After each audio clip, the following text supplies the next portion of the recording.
My name is Timo. After almost 2 years of being unemployed, I finally got a job. Although I was only hired as a regular employee, I was grateful. Like other employees, I spent about 8 hours a day at the office. As a new employee, I didn't have many friends, but there was one colleague I became close with. His name was Rian. At first, I had to adapt to the new environment and start socializing with my coworkers. However, the work often consumed all of my focus. Sometimes, I even had to work overtime until 9 or 10 p.m. Maybe it was because I wasn't used to the workload, but the tasks seemed to take longer than expected. One night, as usual, I stayed late at the office. The building had grown quiet, with only a few people still around. My office was located on the 6th floor of a tall building. I was talking with Rian and some other colleagues when suddenly a senior employee, Mas Adit, joined our conversation. Mas Adit asked seriously, "What time are you guys leaving?" We answered, "In a bit, Mas." Then, Mas Adit began to share a strange myth that had been circulating in the office. "Do you know, on certain nights, one floor in this building just disappears. The 4th floor," he said. We all went silent, unsure of what to say. Mas Adit continued, "I've experienced it myself. One night after 10 p.m., I took the elevator down from the 6th floor. The office was very quiet.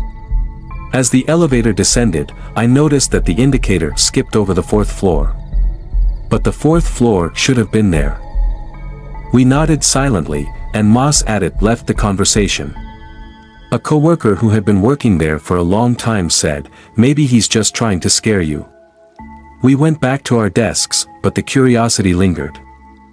Before long, it was almost 10 p.m. The office was becoming quieter, and most of the lights were turned off. I urged Rian to finish up and head home. Once we were done, we made our way to the elevator. We stepped into the elevator, and I pressed the button for the ground floor. The elevator started moving, passing through floors G, 1, 2, 3, 4, and 5. As the elevator passed the 4th floor, I felt something odd. The 4th floor seemed to be missing. I immediately asked Rian, "Did I just see that? The 4th floor is gone." Rian seemed unconcerned. "Ah, maybe it's just an error," he replied nonchalantly. "Hold on, I need to use the bathroom." He stepped out of the elevator on the ground floor, and I decided to check for myself. I pressed the button to go back up to the 6th floor. When the elevator doors opened on the 6th floor, I pressed the button for the 4th floor again. At first, the button didn't light up, but after a moment, it finally did. When the elevator doors opened on the 4th floor, I was shocked. The 4th floor was pitch black. There were no lights, and no illumination at all. The room appeared empty, shrouded in darkness. Something didn't feel right. Without thinking further, I pressed the button to close the elevator doors and descend. Suddenly, an eerie sound came from the darkness of the 4th floor. A deep, menacing growl echoed throughout the space. I felt my hair stand on end. I kept pressing the button to close the elevator doors, but it seemed to take forever. From the distance, I saw a pair of glowing red eyes moving toward me. A massive, terrifying figure approached, its heavy footsteps and growls growing louder. Finally, the elevator doors closed, and the elevator began to descend. It felt like time had slowed down. I could sense something lurking behind me, and faint whispers came from behind. Fear spread throughout my body, making it impossible to move. After what felt like an eternity, the elevator stopped on the ground floor. When the doors opened, I saw that Rian was already waiting for me outside. My pale, terrified face made him immediately concerned. "What happened?" he asked. I just shook my head, unable to explain what I had just experienced. At that moment, a security guard noticed me and asked, "Timo, what's wrong?" I replied, "I went down to the 4th floor, and something was there." It was dark and empty, then I heard terrifying sounds and saw a figure with red eyes. Rian tried to calm me down. The fourth floor myth has been around for a long time. During the day, it looks like a regular office floor, even though no one actually works there. But at night, the fourth floor turns into something else. Sometimes, it just disappears entirely. Since that night, I've never felt curious enough to return to the fourth floor.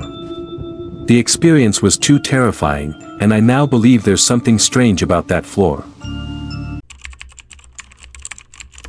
I work at an agency in Bandung. Some time ago, we rented a new office in the East Bandung area.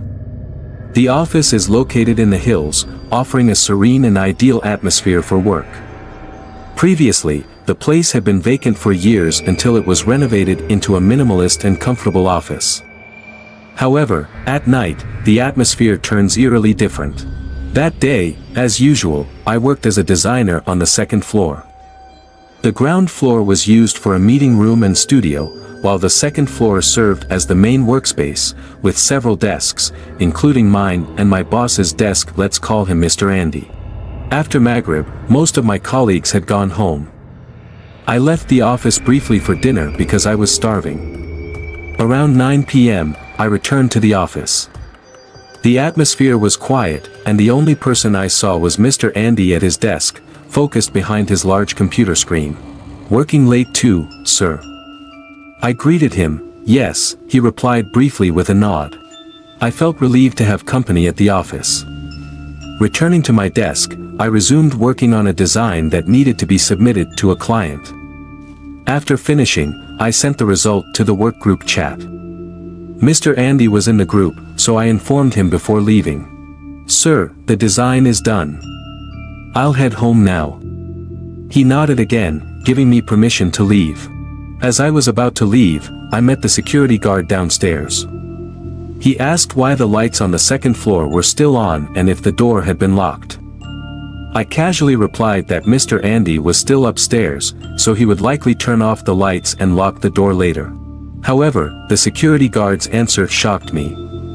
"Mr. Andy went home a while ago," he said. "What?" "But I just spoke with him on the second floor," I replied, confused. I quickly checked the workgroup chat to confirm.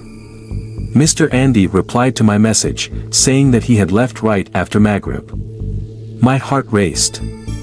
If that was the case, then who was upstairs earlier? Without hesitation, I ran back to the second floor. The room was empty. Mr. Andy's desk was neatly arranged, and his computer was off. But the atmosphere felt strange. The hairs on my neck stood up, and I began to feel chills. Suddenly, I heard footsteps climbing the stairs toward the room. I hoped it was the security guard coming after me. But the footsteps stopped right in front of the door. "Mr. Security?" I called out, walking toward the door. Before I could open it, I heard soft laughter, like a man's voice. Trembling, I opened the door. No one was there. I decided to turn off the lights and leave the room immediately. But as soon as the lights went out, I saw a horrifying figure standing in the corner of the room. The figure was extremely tall, nearly reaching the ceiling. Its body was thin, dressed in tattered white clothing. Its face was elongated, with large glowing red eyes and an unnervingly wide smile. Dark shadows surrounded its eyes. It let out a faint laugh, the sound echoing throughout the dark room. I felt suffocated and dizzy. My vision blurred until I lost consciousness. When I regained consciousness, I was at the security post. The security guard explained that he found me passed out on the second floor. The figure I saw still haunted my mind. The guard, a local resident, told me that many previous businesses in the building failed to last long. The tall female figure, he said, had been reported by others before and was believed to be the long-time inhabitant of the place. We agreed to start holding prayer gatherings and doing other positive activities in the office. We realized that this place might indeed be home to them unseen entities.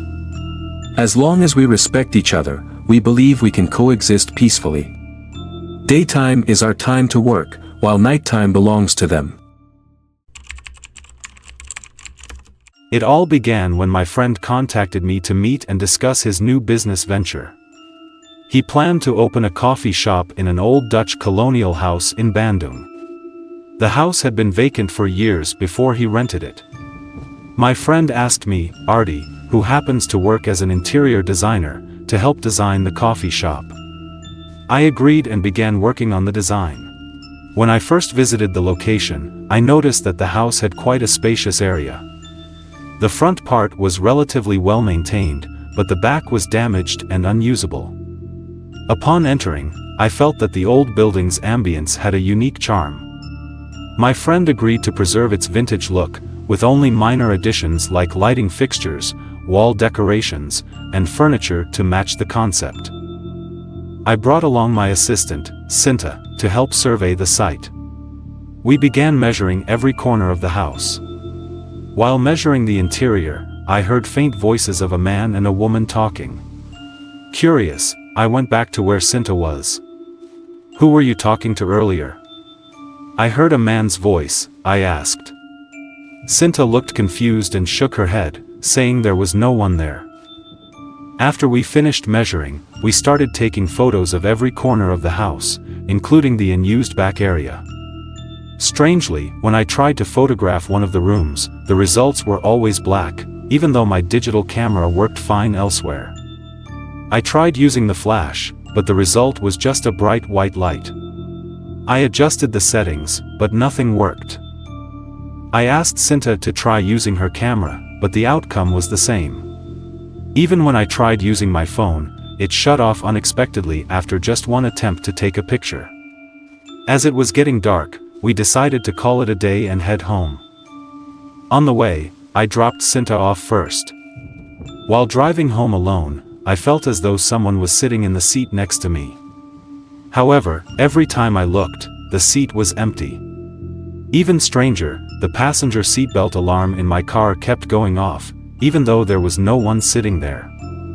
I tried fastening the seatbelt on the empty seat, and the alarm stopped. But as soon as I started driving again, the alarm went off once more. This continued until I arrived home. That night, I transferred the photos from my camera to my laptop. When I enlarged one of the black photos from the room, I noticed something that looked like strands of hair covering the camera lens. At first, I thought it was just a pixel glitch, but the texture was unmistakably similar to human hair. As I was about to sleep, I suddenly felt suffocated, as if something was covering my nose and mouth. My face felt like it was wrapped in thick, coarse strands of hair. I struggled to grab and pull the hair away from my face until I finally managed to throw it off. When I looked around, I saw in the corner of the room a tall figure covered entirely in long, coarse black hair. It stood motionless, towering over 2 meters tall. A foul stench, like that of a decaying corpse, filled the room. Moments later, the figure disappeared without a trace. The next day, I shared the experience with Cinta, but she hadn't encountered anything unusual. When I showed the photos to my friend who owned the coffee shop, I decided to delete all the photos of that room. I felt that perhaps the entity in the room was angry because I had photographed it. Now, the house is abandoned again. I haven't dared to pass by the place, let alone look at it directly. The tall, black-haired figure still haunts my thoughts to this day. Now, the house is abandoned again. I haven't dared to pass by the place, let alone look at it directly. The tall, black-haired figure still haunts my thoughts to this day.